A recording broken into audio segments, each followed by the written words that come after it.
एक भोंदू रहता था, पर वो इतना सीधा था कि सब प्यार से उसको भोंदू ही बुलाते थे। गायों की सेवा करता था और जिस आश्रम में रहता था वहां के गुरुदेव शाम को प्रवचन करते थे तो सबसे पीछे बैठ के सुनता था। भोंदू को लगता था गुरुजी जो बोल रहे हैं ये बिल्कुल सत्य है, इसमें कोई झूठ नहीं है।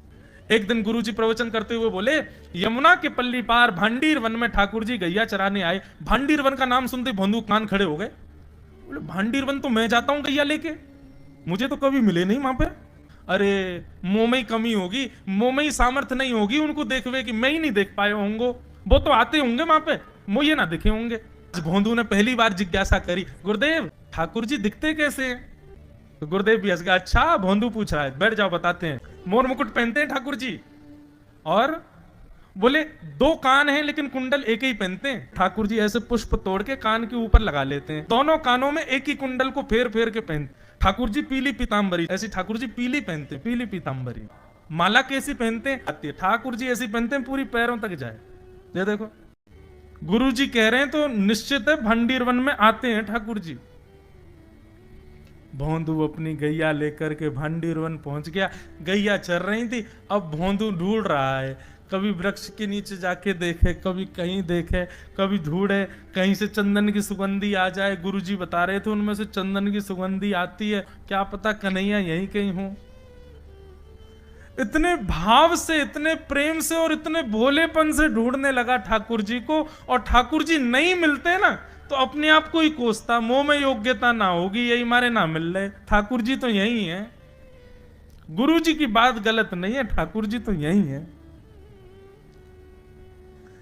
उसके उस सहज भाव पर, उसके उस सरल भोंदूपने पर ठाकुर जी रीझ गए। और इतने में ही भोंदू हताश निराश उदास बैठा था, खुद को कोस रहा था, मुंह में योग्यता ना है, मुंह ठाकुर जी मिलना है रहे। इतने में ही देखा सामने से असंख्य गायों का झुंड आ रहा है, और भोंदू ने जैसी उन गायों को देखा, ऐसी गाय कभी देखी नहीं, अलग गाय, सींग चमक रहे हैं, सींगों के ऊपर के भाग में सोने चांदी मढ़े हुए हैं, ऐसी ऐसी सुंदर सुंदर तंदुरुस्त गैया। तभी देख रहा है भोंदू, पीतांबरी पहनी है, गले में वैजंती माला धारण की है, सिर पर पाग पहनी है, एक कान में कुंडल है, मंद मंद मुस्कुरा करके दतुइयां दिखा रहे हैं, कटाक्ष नेत्रों से कभी इधर देख रहे हैं कभी उधर देख रहे हैं, अपनी वेणु को कमर में कस करके गैयाओं के गले में गलवैयां डाल करके श्याम सुंदर भोंदू की तरफ चलते भय आ रहे हैं। ये दृश्य देख करके हाथ पांव कांपने लगे भोंदू के। उसको लगा मेरे पास तो आएंगे ही नहीं, है वहीं से मुड़ जाएंगे, अब मैं उनके पास जाके उनको असहज नहीं करूंगा, यहीं से देख लूं, यहीं से प्रणाम कर लूं। लेकिन जैसे जैसे प्रणाम करके ऊपर देखता, ठाकुर जी और पास आ रहे हैं, और पास आ रहे हैं, और पास आ रहे हैं। जैसे ही ठाकुर जी आकर के बैठे, भोंदू के पास शब्द नहीं है, हाथ पैर कंपित हो रहे हैं, उसको सूझ ही नहीं रहा करूं क्या मैं, इनके लिए क्या बिछाऊं, कहां बैठाऊं। ठाकुर जी ने अपने आप ही भोंदू के गले में हाथ डाली, अरे तेरा नाम कहा है? जैसे ही ठाकुर जी ने नाम पूछा, भोंदू अपना ही नाम भूल गया, बोले मुझे याद ही नहीं मेरा नाम क्या है, पर प्रेम से सब लोग मुझे भोंदू बुलाते हैं। अब तो भोंदू नाम सुनते ही ठाकुर जी ताली दे दे के हंसने लगे, तेरा नाम भोंदू है? बोले हाँ मेरा नाम भोंदू है। और ठाकुर जी आपको अच्छा लगो? बोले हाँ बहुत अच्छा लगो। आपको नाम कहा है? ठाकुर जी बोले तुम वो ना जाने? बोले जानू तो ना हूं, लेकिन गुरु जी ने जैसो रूप बताया वैसो ही है आपको, तो आप कहीं नंद नंदन तो नहीं हो? ठाकुर जी बोले हाँ मैं नंद नंदन नहीं हूं, यशोदा जी को लाला, नंद जी को लाला।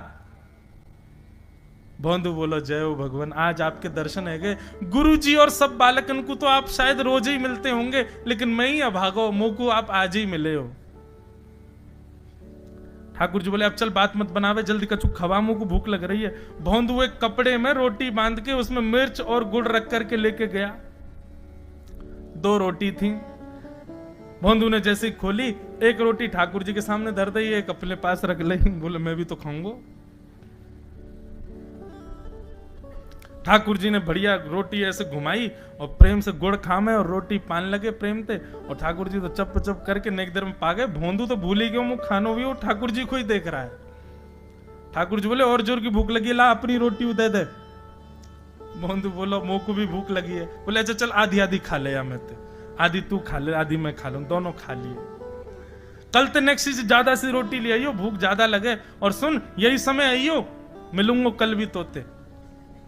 ठाकुर जी अपने मार्ग पर चले गए। भोंदू इतना प्रसन्न है, बोले आज मुझको ठाकुर जी मिल गए।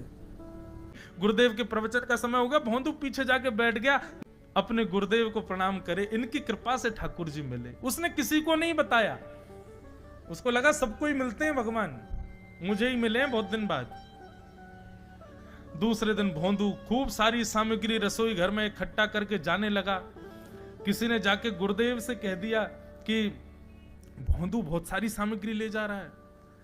गुरुदेव ने जाके कही, भोंदू इतनी सामग्री ले जा रहा हो भैया, वो भंडारो करेगो का? नहीं गुरुजी भंडारो तो नहीं करूंगा, वो नंद नंदन नाम है, वो यशोदा नंदन मदन मोहन, वो अपनी गैया चरा के आए, कल भी आए, मेरी रोटी खा गए, मैं भूखो ही रहेगा कल। या हमारे ज्यादा सी ले जा रहा हूं, बेचारे बहुत भूखे आए कल, कि उनको पेट भर जाएगा, मैं भी पा लूंगा, या हमारे गुरुजी आज ज्यादा सामग्री ले जा रहा हूं। गुरुदेव ने मन में सोचा ये बात कोई और कहे तो अविश्वास किया जा सकता है, लेकिन भोंदू झूठ नहीं बोलता। भोंदू कभी झूठ नहीं बोलता, भोंदू की बात पर विश्वास करना ही पड़ेगा। गुरुदेव बोले सुन सुन ठाकुर जी आए थे? बोले हाँ। अच्छा उनका रूप कैसा था? जैसा रूप आपने बताया था ना गुरुजी, बिल्कुल वैसा, ऐसे कटाक्ष नेत्र, मोती जैसे दांत, ठाकुर जी की मुस्कान ऐसी, पाग ऐसी, कान ऐसे। गुरुदेव के तो नेत्र बंद हो गए, वे सब अनुभव करने लगे। लेकिन गुरुदेव बोले रूप कैसा भी बता दे, चरण यदि इसने बता दिए तो मैं मान जाऊंगा कि ठाकुर जी थे। अच्छा तूने चरण देखे? बोले हाँ गुरुजी मैंने चरण देखे। चरण कैसे थे? ठाकुर जी के चरण जब वो चल करके आगे बढ़ते हैं ना तो चिन्ह बन जाते हैं, कहीं ध्वजा बनी थी, कहीं शंख बना था, कहीं कुछ बना था, और उनके जो नखून है ना उनमें से ऐसा लगता है मानो जैसे कोमल का पराग हो, कमल का पराग हो। और चरणों का रंग कैसा, जैसे मानो जैसे गुरुदेव कमल होता है ना, कमल की आकृति, ऐसे ठाकुर जी के चरण। जब चरण का यथावत वर्णन भोंदू ने कर दिया, गुरुदेव समझ गए, बोले निश्चित ठाकुर जी आते। नहीं तो भोंदू कहां जाने, इतनी बुद्धि नहीं है उस पे कि वो इतना सब कुछ ढूंढ धाड़ के मुझे बताए। भोंदू एक काम करेगा? बोले हाँ। ठाकुर जी आएंगे तो तेरे सखा बन गए? बोले हाँ। तो उनको लेकर के आश्रम आ जा, यहां पे आ जा। भोंदू बोला कि इतने योग्य बालक हैं, लेकिन ठाकुर जी ने किसी से नहीं कही, मुझसे कही है। अगर मैंने ये काम नहीं किया तो मेरा जीवन व्यर्थ है। भोंदू को लगा ठाकुर जी सबसे ही मिलते हैं, गुरुजी किसी से भी कह के बुलवा लेते, मुझको काम दिया। भोंदू ने तो उसको अपने हृदय में ले लिया, अब ये काम मुझे करना है। बोले गुरुजी मैं वचन दे के जा रहा हूं, ठाकुर जी को मैं लेके आऊंगा। जा बेटा। भोंदू वन में चला गया। अब तो उसको मिलने की भी एक्साइटमेंट नहीं है और कोई उसके मन में भाव ही नहीं है, उसको ये है बस ठाकुर जी को मैं ले जाऊं। जाकर के बैठा, ठाकुर जी अपनी गैया चराते भये, ठाकुर जी आए, रूप देख करके फिर से भावुक हो गया भोंदू। ठाकुर जी आकर के बैठ गए, बोले चल जल्दी निकाल रोटी, भूख लगी है मुंह को। भोंदू सजाता जा रहा है थाली, ठाकुर जी को देता जा रहा है। बोले जय जय एक प्रार्थना करूं? बोले करो। आप मेरे संग मेरे सखाओ ना आप? बोले हाँ तेरो सखाऊं तो मेरी बात मानोगे? बोले कहा आप मेरे संग आश्रम चलो गुरु जी के पास। ठाकुर जी रोटी पाते जा रहे, ठाकुर जी ने अनसुनी कर दी बात। बोले जय जय कछु कहो ना, आप चलोगे ना? ठाकुर जी बोले हम तेरे सखा हैं, तेरे गुरु जी के सखा नहीं है। तू मोते मिल, तू मेरे संग खा, तू मेरे संग रहे, तू कछु कर, तो कुछ सब अधिकार है, लेकिन ये हम गुरु जी ते मिल बातें मिल ये सब हम नहीं करेंगे। हम बस तेरे सखाएं तो ही जाने और कोई ना जाने। ए जय जय ऐसे मत कहो ना, वे नहीं बताते तो मैं तो आपको देख ही नहीं पाता, मैं तो आपको जानता ही ना हूं। उनने ही तो मुझको बताई कि आप भांडीर बनाते हो, आपका रूप ऐसा है। उनने कृपा करके मुंह को आपसे मिलवाए हो, वही हमारी मित्रता के मूल आधार है, उनसे तो मिलवे चलो ना। ठाकुर जी बोले देख ज्यादा जिद मत करे, हमने तो उसे एक बार कह दी हम नहीं जाएंगे नहीं जाएंगे नहीं जाएंगे। ठाकुर जी रोटी पा रहे थे तो भोंदू ने हाथ से रोटी और छनाई बोली ये भी दो, ये भी गुरु जी की है, लाओ ये मिर्च गुड़ सब दो, ये सब गुरु जी को, ये भी मत खाओ। और सुनो, यदि हमारे गुरु जी से आपको प्रेम नहीं है तो हमको आपसे प्रेम नहीं है। कल ते अपनी गैयान को लेकर कहीं और चरावे जाओ, होंगे तुम नंदनंदन अपने गांव के, मेरे गुरु जी के पास नहीं जाओगे। और सुनो, ये मुंह में जो रोटी रखी यू को उगल ले आओ, ये भी गुरु जी की रसोई में बनी है, हमारे गुरु जी से नहीं मिलेंगे।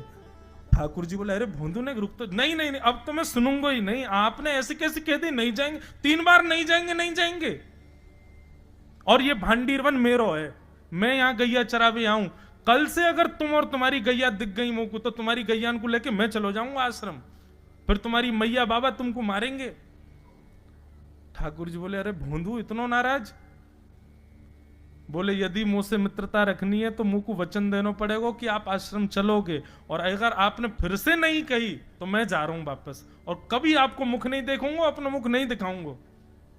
ठाकुर जी बोले इस मुख को देखने के लिए या संग के लिए लोग पता हो तो कितनी तपस्या करें। बोले जो तपस्या करें उनको मुबारक, तुम मुंह को ना चाहिए, मुंह ना मिलनो तुमते, मुंह कोई गरज ना पड़ रही तुमते, आज तक नहीं मिले कल ही तो मिले हो मोते, वो भी गुरुदेव की कृपा से मिले हो, जाओ मत मिलियो, मुझे ना चाहिए तुम। ठाकुर जी बोले मैं तो ना जाऊंगा, मैं तो तेरे पास ही रहूंगा। बोले तुम मत जाओ मैं जा रहा हूं। कि जाने लगा वापस। भोंदू, ठाकुर जी पुकार रहे हैं भोंदू को, मानो जैसे त्रिलोकी लेके जा रहा है वो ठाकुर जी की, जैसे मानो पूरा ऐश्वर्य ठाकुर जी का ले जा रहा हो। अरे भोंदू ने रुक तो जा। भोंदू बोला अपना मुख भी नहीं दिखाऊंगा यदि आप नहीं चलोगे तो। भोंदू थोड़ी दूर गया, ठाकुर जी को लगी वापस आ जाएगा, थोड़ी और दूर गया, लगा अब आ जाएगा, लेकिन जब भोंदू दिखना बंद हो गया हमारे ठाकुर जी विचलित हो गए, दौड़े भोंदू की तरफ।